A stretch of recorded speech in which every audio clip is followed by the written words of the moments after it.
El rancho donde estaba instalado Merolino Fernández era un conjunto de 3 casas bajas y alargadas alrededor de un patio de tierra reseca y dura con el cemento en donde habían levantado un ring de apariencia inestable.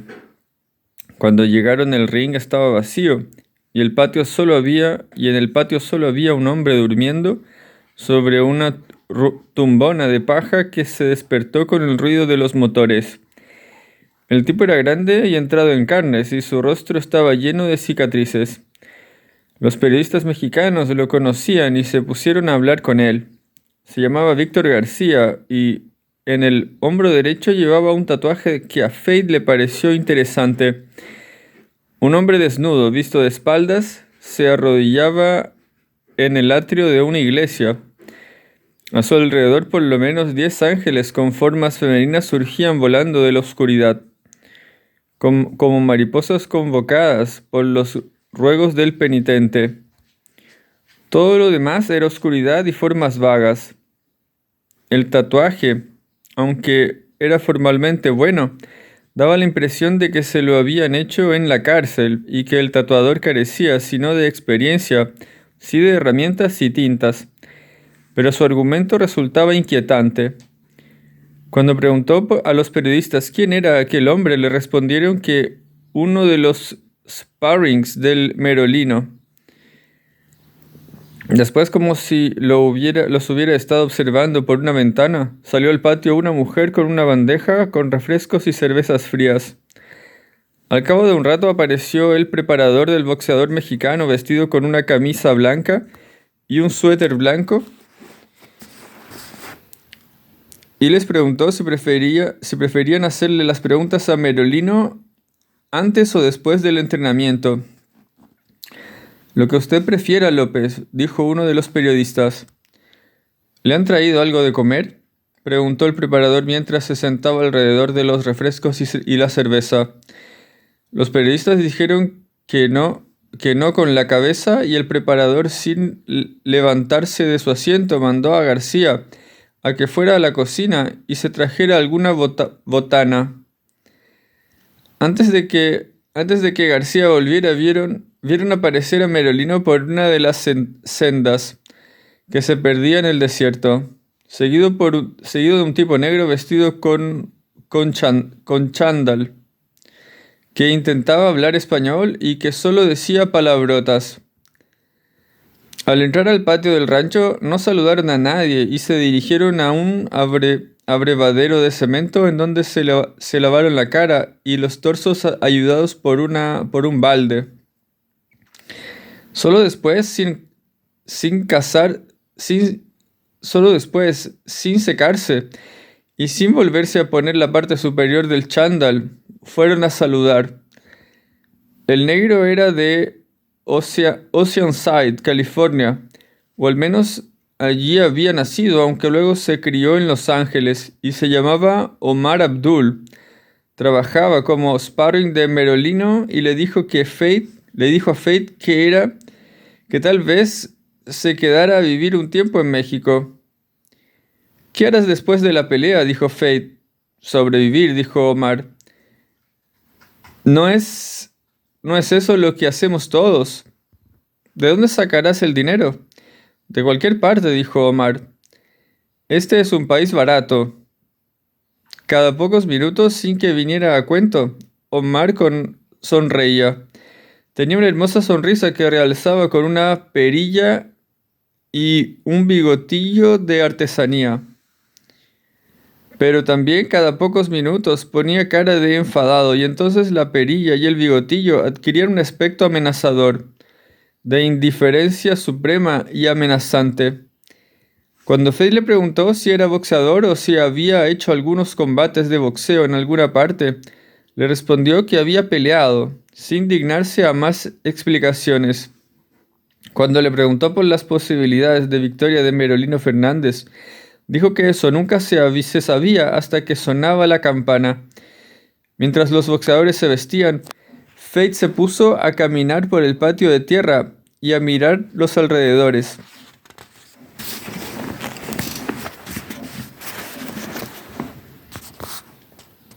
¿Qué miras? Oyó que le decía Omar Abdul. El paisaje, dijo, es un paisaje triste. Al lado del sparring, oteó el horizonte y luego dijo, así es el campo. A esta hora siempre es triste. Es un jodido paisaje para mujeres.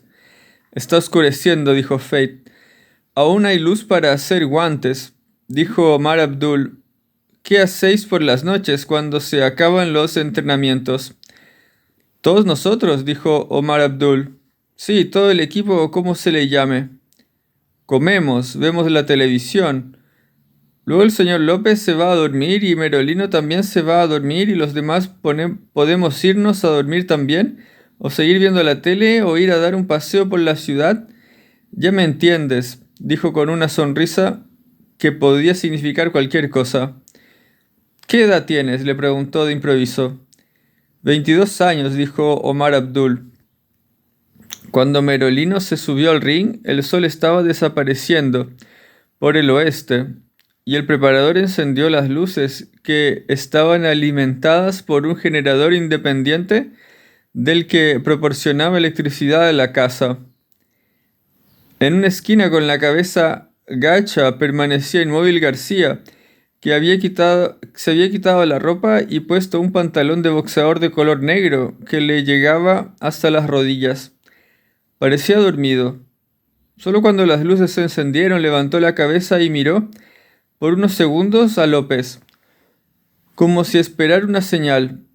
Uno de los periodistas, que no dejaba de sonreír, hizo sonar una campana y el sparring levantó la guardia y avanzó hacia el centro del cuadrilátero. Merolino llevaba un casco de protección y se movía alrededor de García, que solo de tanto en tanto soltaba la izquierda y trataba de conectar algún golpe. Fate le preguntó a uno de los periodistas si lo normal era que el sparring llevara el casco de protección. Es lo normal, dijo el periodista.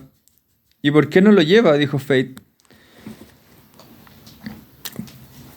Porque por más que le peguen, ya no le pueden hacer más daño, dijo el periodista. ¿Me entiendes? No siente los golpes, está zumbado. Al tercer round, García se bajó del ring y subió Omar Abdul. El chico iba con el rostro desnudo, pero no se había quitado los pantalones de chándal. Sus movimientos eran mucho más veloces que los del sparring mexicano, y se escabullía con facilidad cuando Merolino intentaba arrinconarlo. Cuando era evidente que el boxeador y su sparring no pretendían hacerse daño. De vez en cuando hablaban, sin dejar de moverse, y se reían. ¿Estás en Costa Rica?, le preguntó Omar Abdul. ¿Dónde tienes los candorros? Fate le preguntó al periodista qué decía el sparring. Nada, dijo el periodista.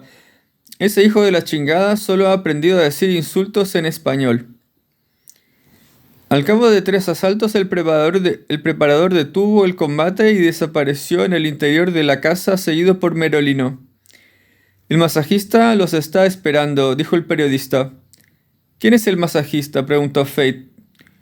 No lo hemos visto, creo que nunca sale al patio. Es un tipo ciego, ¿lo entiendes? Un tipo ciego de nacimiento, que se pasa todo el día en la cocina, comiendo, o en el cuarto de baño, cagando, o tirado en el suelo de su habitación, leyendo libros en el idioma de los ciegos, el lenguaje ese, ¿cómo se llama? El alfabeto braille, dijo el otro periodista.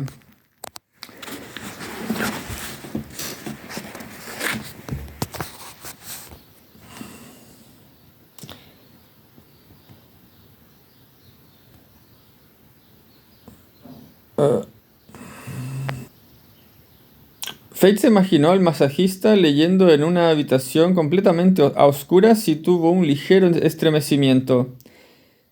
Debe de ser algo parecido a la felicidad, pensó. En el abrevadero, García le echaba a Omar Abdul un balde de agua fría en la espalda. El sparring californiano le guiñó un ojo a Fate. ¿Qué le ha parecido?, le preguntó. No ha estado mal, dijo Fate por decir algo amable, pero tengo la impresión de que Piquet va a llegar mucho mejor preparado. Piquet es un marica de mierda, dijo Omar Abdul.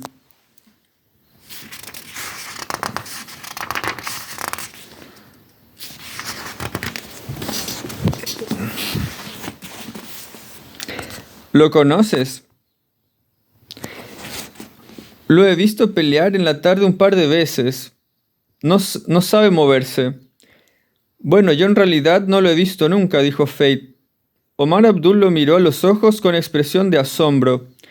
¿Nunca has visto pelear a Piquet?, dijo. No, en realidad el especialista en boxeo de mi revista murió la semana pasada, y como no andamos sobrados de personal, me enviaron a mí. Apuesta por Merolino, dijo Omar Abdul, tras guardar silencio durante un rato. Te deseo suerte, le dijo Fate antes de marcharse. El camino de vuelta le pareció más corto. Durante un rato siguió las luces traseras del coche de los periodistas hasta que los vio estacionarse junto a un bar cuando ya transitaban por las calles asfaltadas de Santa Teresa. Aparcó al lado de ellos y les preguntó cuál era el plan. Vamos a comer, dijo uno de los periodistas, aunque no tenía hambre. Fate aceptó tomar una cerveza en compañía de ellos. Uno de los periodistas se llamaba Chucho Flores y trabajaba para un periódico local y para una emisora de radio. El otro, el que había tocado la campana mientras estaban en el rancho, se llamaba Ángel Martínez Mesa y trabajaba para un periódico deportivo del DF. Martínez Mesa era de baja estatura y debía de andar por los 50 años. Chucho Flores era solo un poco más bajo que Fate. Tenía 35 años y sonreía todo el tiempo. La relación entre Flores y Martínez Mesa, intuyó Fate, era la del discípulo agradecido con el maestro más bien indiferente. La indiferencia de Martínez Mesa, sin embargo, no traslucía ni soberbia ni un sentimiento de superioridad, sino cansancio. Un cansancio que se percibía hasta en su modo de vestir, desaliñado, con un traje lleno de lamparones y los zapatos sin lustrar. Todo lo contrario de un discípulo que llevaba un traje de marca y una corbata de marca y unas mancuernas de oro en los puños y que posiblemente se veía a sí mismo como un hombre atildado y guapo. Mientras los mexicanos comían carne asada con patatas fritas, Fate se puso a pensar en el tatuaje de García. Comparó después la soledad de aquel rancho con la soledad de la casa de su madre. Pensó en sus cenizas que aún estaban allí. Pensó en la vecina muerta. Pensó en el barrio de Barry Seaman. Y todo aquello que su memoria iba iluminando mientras los mexicanos comían le pareció desolado. Cuando dejaron a Martínez Mesa en el Sonora Resort, Chucho Flores insistió en tomarse la última. En el bar del hotel había varios periodistas, entre los que distinguió a un par de norteamericanos, con los que le interesaba conversar, pero Chucho Flores tenía otros planes. Fueron a un bar en un callejón del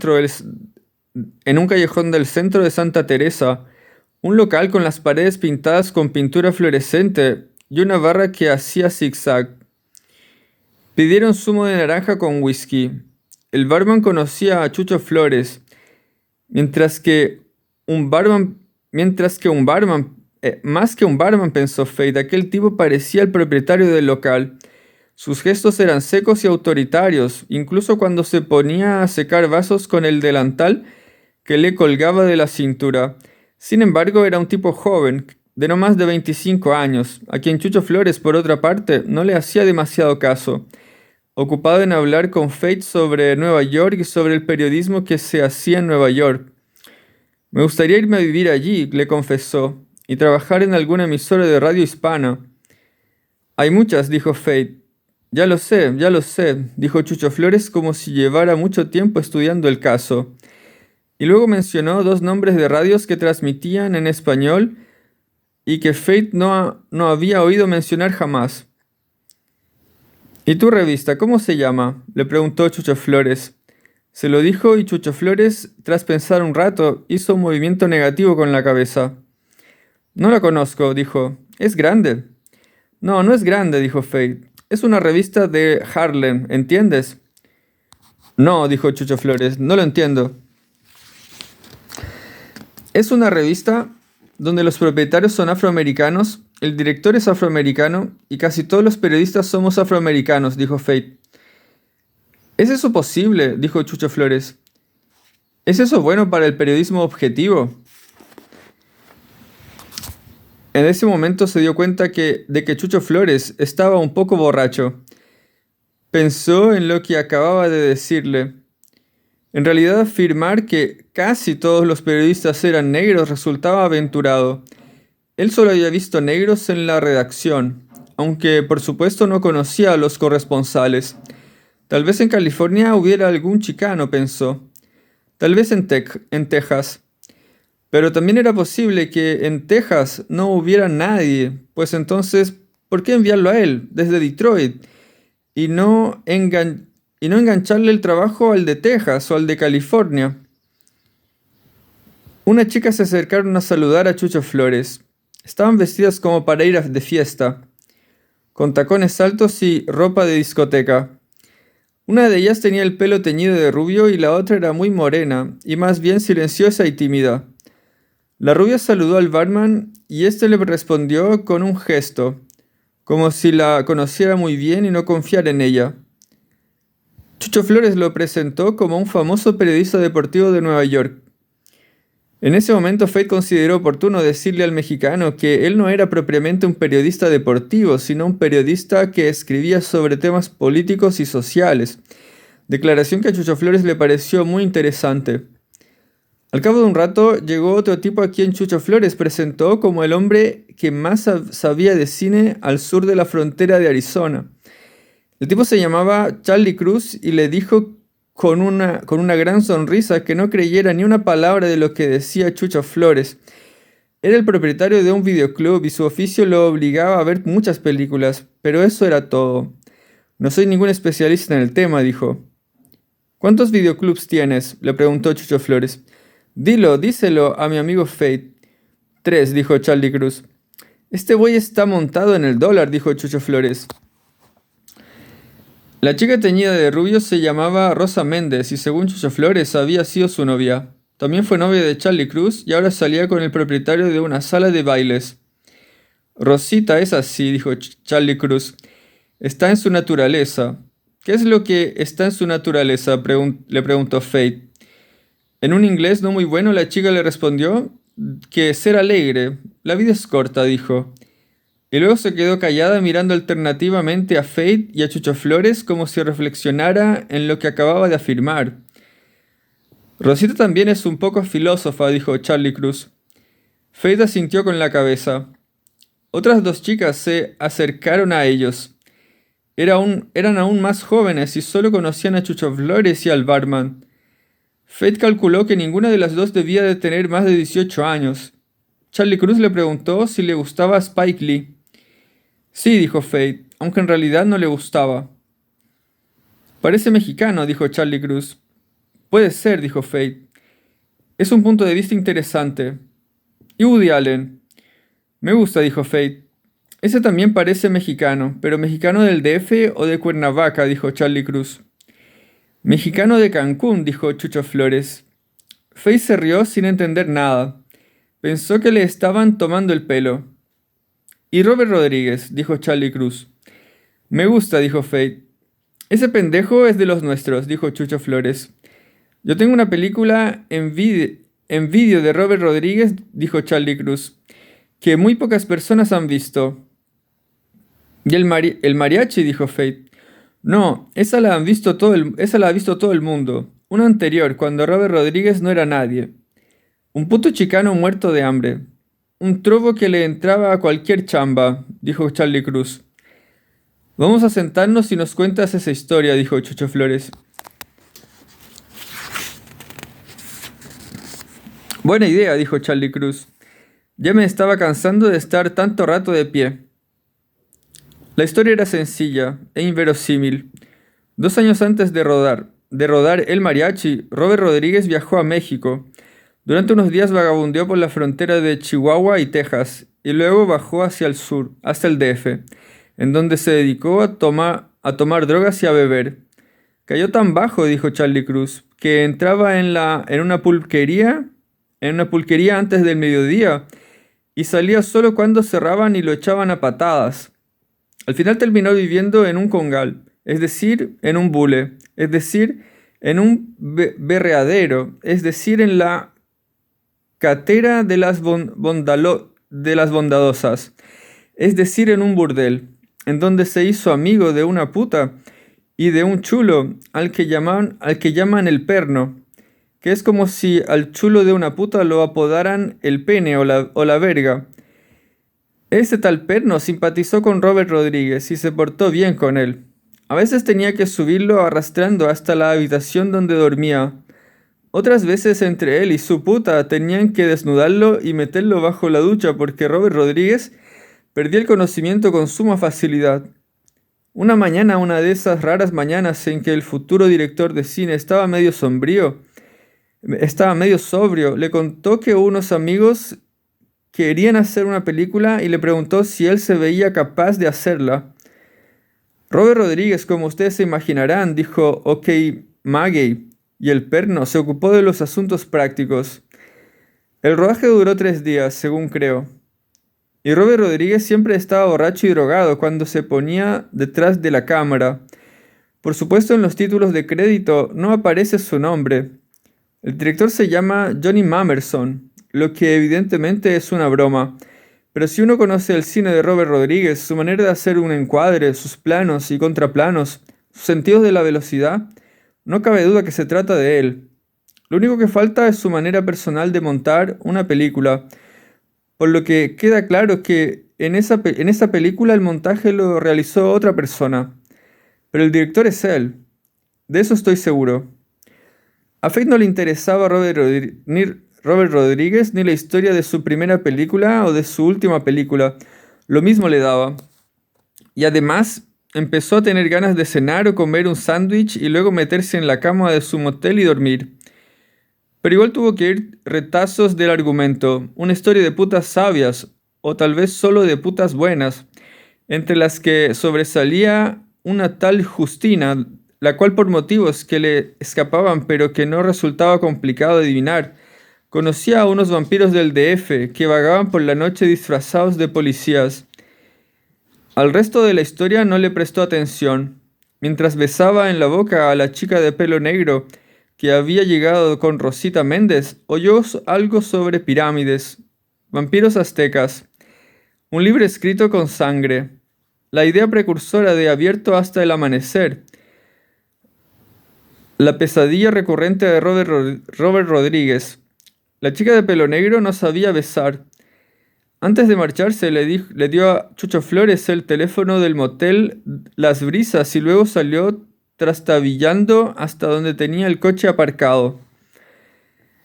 Al abrir la puerta oyó de alguien que alguien le preguntaba si se sentía bien. Llenó los pulmones de aire y se dio la vuelta. Chucho Flores estaba a 3 metros de él, con el nudo de la corbata desabrochado y abrazando por la cintura a Rosa Méndez, que lo miraba como si fuera un ejemplar exótico de algo. ¿De qué? No lo sabía, pero la mirada de la mujer no le gustó. Estoy bien, dijo, no hay problema. ¿Quieres que te lleve a tu motel?, dijo Chucho Flores. La sonrisa de Rosa Méndez se acentuó. Se le pasó por la cabeza la idea de que el mexicano era gay. No es necesario, dijo. Me las puedo arreglar solo. Chucho Flores soltó a la mujer y dio un paso en su dirección. Fate abrió la puerta del coche y encendió el motor evitando mirarlos. Adiós, amigo, oyó que decía como en sordina el mexicano.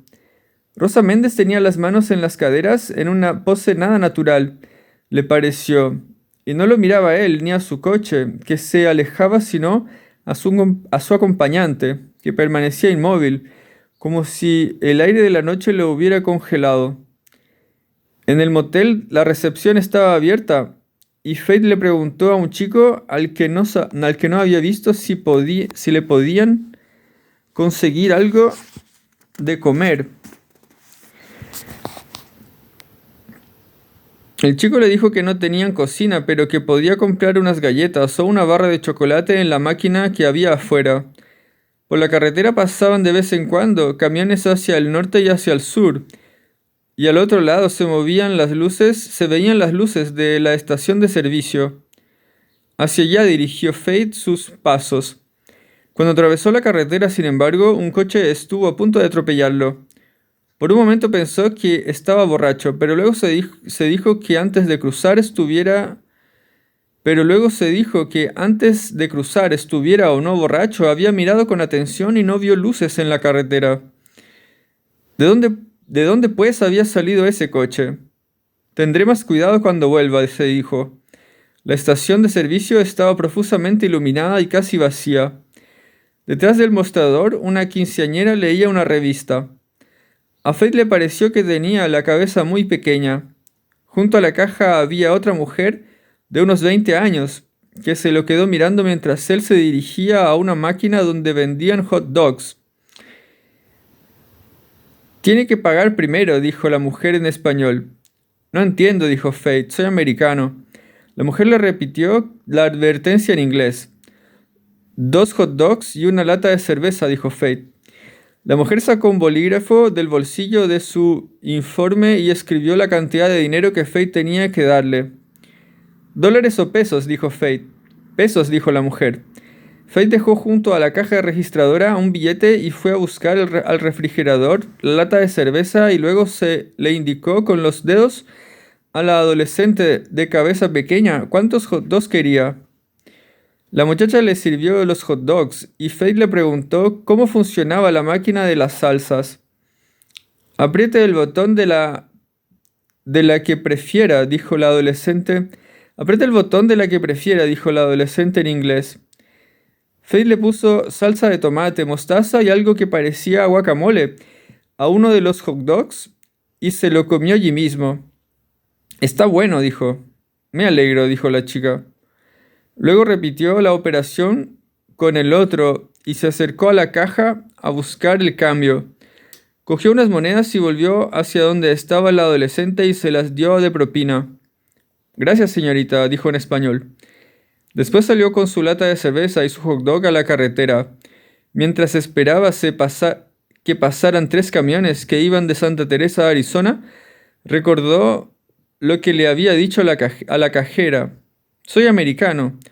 ¿Por qué no dije afroamericano? Porque estoy en el extranjero.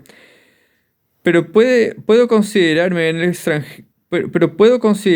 en el extranjero cuando ni siquiera podría ahora mismo irme caminando y si quisiera podría ahora mismo irme caminando y no caminar demasiado hasta mi país. Eso significa que en algún lugar soy americano y en algún lugar soy afroamericano y en algún otro lugar, por pura lógica, soy nadie. Al despertarse llamó por teléfono al jefe de la sección de deportes de su revista y le dijo que Pickett no estaba en Santa Teresa. Es normal, dijo el jefe de la sección de deportes. Probablemente está en algún rancho de las afueras de Las Vegas. ¿Y cómo demonios voy a hacerle la entrevista?, dijo Fate. ¿Quieres que vaya a Las Vegas? No es necesario que entrevistes a nadie, solo necesitamos a alguien que narre la pelea, ya sabes, el ambiente, el aire que se respira en el ring, el estado de forma de Piquet, la impresión que causa en los jodidos mexicanos. Los prolegómenos del combate, dijo Fate.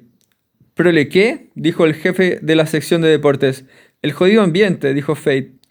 Con palabras sencillas, dijo el jefe de la sección de deportes, como si estuvieras contando una historia en un bar y todos los que están a tu alrededor fueran tus amigos y se murieran de ganas de escucharte. Entendido, dijo Fate. Te lo envío pasado mañana. Si hay algo que no entiendas, no te preocupes. Aquí procuraremos editarte como si te hubieras pasado toda la vida junto a un ring. De acuerdo, entiendo, dijo Fate.